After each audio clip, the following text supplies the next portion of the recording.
Today, we're diving into one of the most incredible moments in the entire Ramayana. It's a story about a hero facing a task that seems completely impossible, and in doing so, rediscovering a divine power that was locked deep inside him all along. This is all about Hanuman's preparation for his great leap. So, just picture this. You've got this entire army of Vanaras, these amazing warrior monkeys, and they're standing right at the edge of a continent. But the obstacle in front of them isn't some enemy they can fight, it's nature itself. The ocean isn't just sitting there, it's roaring, almost like it's throwing down a challenge. And this isn't just some difficult mission. For every single warrior on that shore, what they're facing feels absolutely impossible. You can just feel the hopelessness in the air. Their whole goal, to rescue Sita from across the sea, suddenly feels a million miles away. The way the story puts it just captures that feeling perfectly. The coast stretched endlessly. I mean, how do you even begin to cross something that has no end? Where do you even start? And right then, all that collective doubt, it gets a voice. It comes from Angada, one of their princes, and he asks the one question that's on everybody's mind, and he directs it right at their greatest warrior, Hanuman. You can just feel the sheer weight of that question. And Hanuman's answer, wow, it is so telling. He doesn't puff out his chest and make some grand promise. He just says, not alone. That shows this incredible humility, maybe even a little flicker of self-doubt. But it also hints at where his real strength comes from, not just from himself, but from his total devotion to Rama. But that very moment of doubt, it ends up being the perfect trigger for a massive turning point. It's going to take the wisdom of an elder, a real mentor, to unlock a power that Hanuman himself has completely forgotten he has. And that's when Jambavan, the wise old king of the bears, steps in. And his words, they aren't a suggestion, they're a statement of fact. He sees something in Hanuman that Hanuman can't even see in himself. And let me tell you, this is no pep talk. This is about reawakening a divine force that's been sleeping. Jambavan isn't just trying to make him feel better. He's reminding Hanuman of who he is. His very heritage. He's the son of the wind god.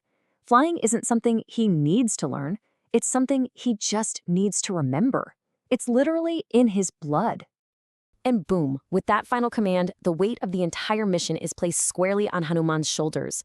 All the doubt is just swept away, and it's replaced by this clear, undeniable purpose. It's not a choice anymore. This is his destiny. And with those words, it's like a switch is flipped.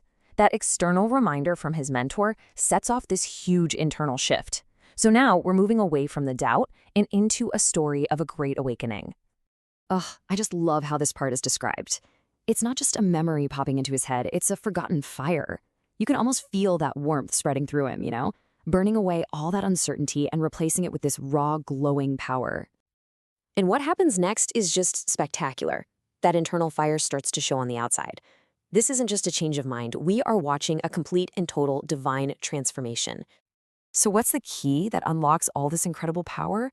It's a simple act of devotion. By chanting Rama's name, Hanuman is tapping into that higher purpose, and that becomes the fuel for him to do the impossible.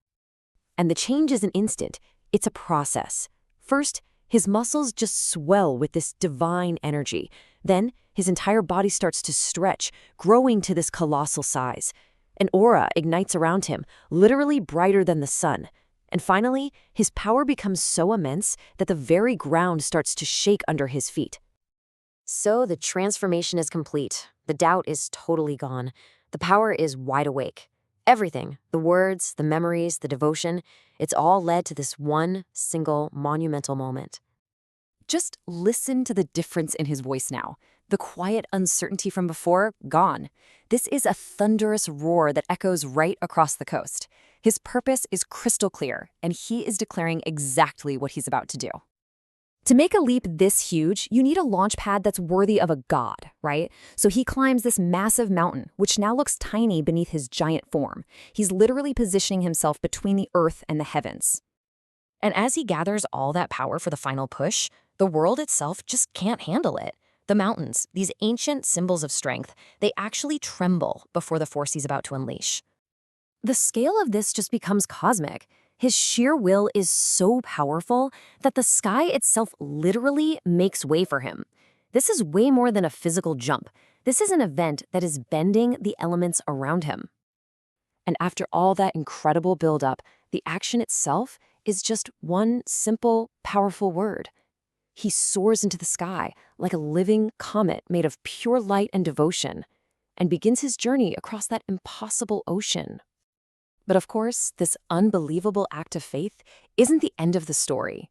It's really just the beginning of the next chapter. And it leaves you with a question, right? After you've done the impossible, what new challenges and what incredible discoveries are waiting for you on the other side?